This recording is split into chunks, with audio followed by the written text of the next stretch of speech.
Yo, what's up, Los Angeles? Ryan Dyrud here. Dirty Chai, Will Decker. We are leaving Las Vegas.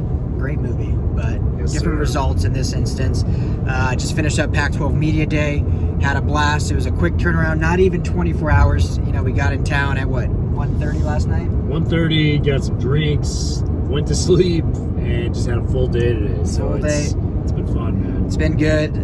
All things Pac-12, but obviously our focus was USC and UCLA. We did a recap show with our good friend from the Pac-12 Network. Had a great view overlooking Encore. That'll be up on all of our channels here very shortly, once I have enough service to actually upload it.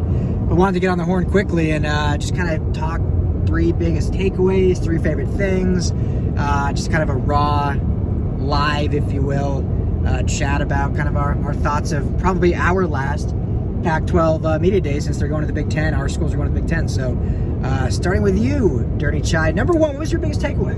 Biggest takeaway, great question. Number one, I'm going to be starting with Oregon State. I just think there's no fluke in what this team has to offer.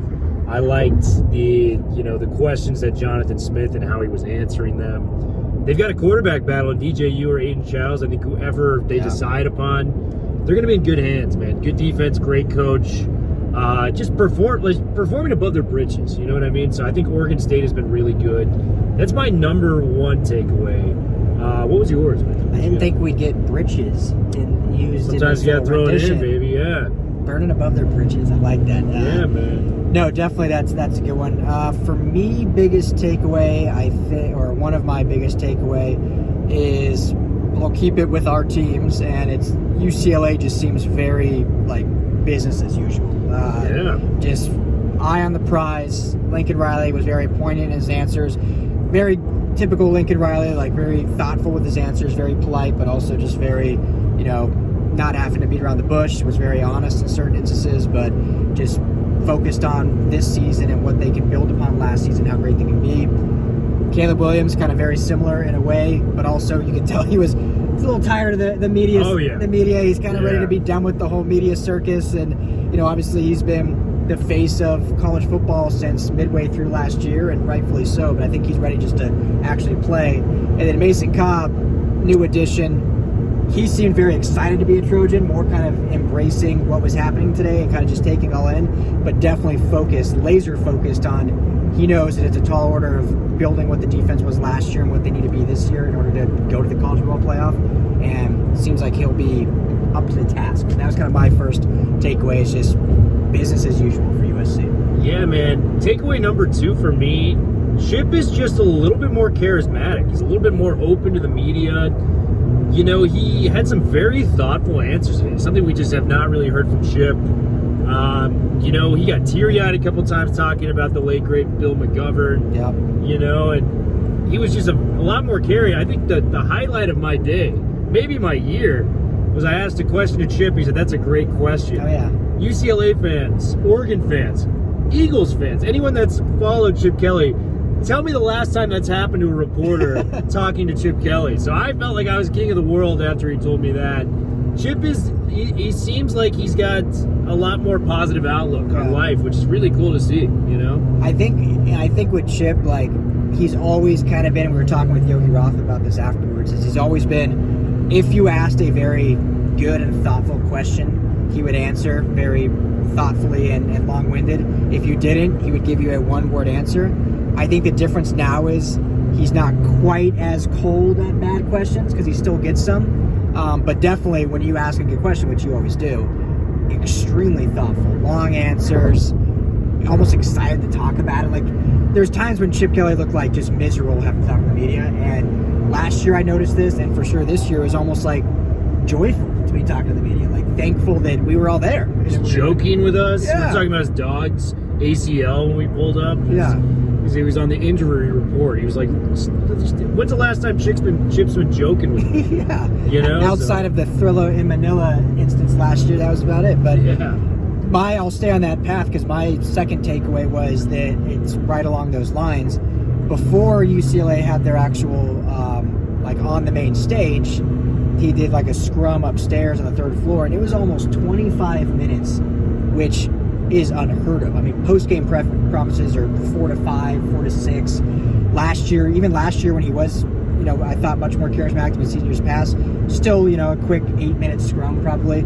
Almost 25 minutes, took every question, even when Scott Markley, the communication, was like, all right, Chip, it's time to go. He still took like one final question and answered it. So that was, I don't know if that was Chip thing, a Scott thing, or just, hey, this is our last year in the PAC thing, whatever it was. But that was a big takeaway that, like, wow, they were really embracing the media for as long as we all wanted, pretty much. Yeah, and I just think he's more reflective after McGovern died. You can see that it has made a profound impact on him. And I think he's just excited to be with a good football team again. Like, he knows he has a good team this year. I think he's genuinely excited about it. Yeah. So as opposed to past media days when it was kind of a rebuilding process, this year he knows he's got the horsepower to really take it to the top of the Pac-12 if everything goes his way. So it was fun talking to Chip. It was fun talking to Liatu Latu. We talked to Caleb, Heisman. I mean, that never gets old talking to Heisman winners. Got a question with Lincoln. I mean, dude, it was a good day for LA football and a good day for Ride or Die and Dirty Chai. Oh yeah. Caleb playing a little pickleball. Yeah, that was cool. In the eating area. So what was your third and final, I guess, big takeaway, if you will? Just how cool it is to be able to, brush shoulders with some of the biggest names in college football. Yeah. We talked last year at lengths about how we had lunch with the likes of, Lincoln Riley and Caleb Williams. I had lunch with Dan Lanning, the head coach of Oregon, talking shop with him. Kenny Dillingham, I've got a mutual friend who's the head coach at Arizona State. We talked for about 5 to 10 minutes today, just catching up on the old times. When we went to the same high school. So, like, we've got mutual friends, we got mutual, high school teachers. We were talking about that for a little bit. Just a great guy. So I think just being able to brush shoulders with the who's who of college football, that's something that we as reporters, that's what we want to be media members for. And it was really cool. Yeah, and I think when you lose that enjoyment with it, you should get out of the profession. 1000%. Like, there's a couple guys I can think of too. There's quite a few guys I can think of, and I think for me, I don't think it ever will. But it's just you step back and you're like, what am I doing here? How am I doing this? Like, eating lunch with all these likes, and then at the end of the day too, though, you realize like these are just other human beings too. Like, they're just here to do a job, and they just happen to be more celebrity because they're on TV and they make a lot more money than me. But yeah, like talking to Dillingham was so cool. Like, he's Yogi, you introduced me to Yogi. Yogi Roth is like one of the most down to earth, cool. Bruce Feldman was the big. I remember coming over to you just being like, I can't believe I just talked to Bruce Feldman, like the college football reporters. Like, it's just those kind of cool connections. You don't get to be in these environments every day, so it's just you gotta make sure you take advantage of it. This guy will tell you I asked like 1 million questions today. It's because I'm not going to be in that situation again, and I want to make the most of it. So that's I think what we did. Yeah. On the horn. My final takeaway, and again, we have a lot more chatter on the full recap pod that we drop here in a bit, but I thought, I don't know if this was a Vegas thing, if this was just a Pac-12 adjustment thing, but I really enjoyed the format today. In LA last year, and I don't know if that was our first year last year, but they basically, Yogi and Ashley Adamson weren't in the main stage room running it. It was just Jim Thornby called the coach up. They did like an opening statement, and when they opened questions up, you like formed a line. Remember, you'd form a line. You get the mic, you ask questions, and then when it was done, it was done. This was much more like casual, like it was on a couch with the two of them kind of interviewing. Then it opened up to the media. You sat like wherever you were sitting, they'd bring a mic to you.